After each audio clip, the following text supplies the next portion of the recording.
Welcome to R5 TV news. Revenue కార్యాలయాలు, MRO office సాధారణంగా ఆదివారం మూసివేయబడతాయి.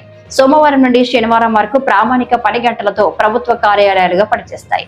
సాధారణంగా ఉదయం 10:30 తెరిచి సాయంత్రం 5 గంటలకు మూసివేయబడతాయి.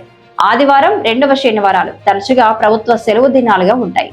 ఆదివారం ఎందుకు ఎంఆర్ఓ ఆఫీసు ఎందుకు ఓపెన్ చేశారని నంద్యాల పట్టణ వాసులను ఆశ్చర్యపరుస్తుంది.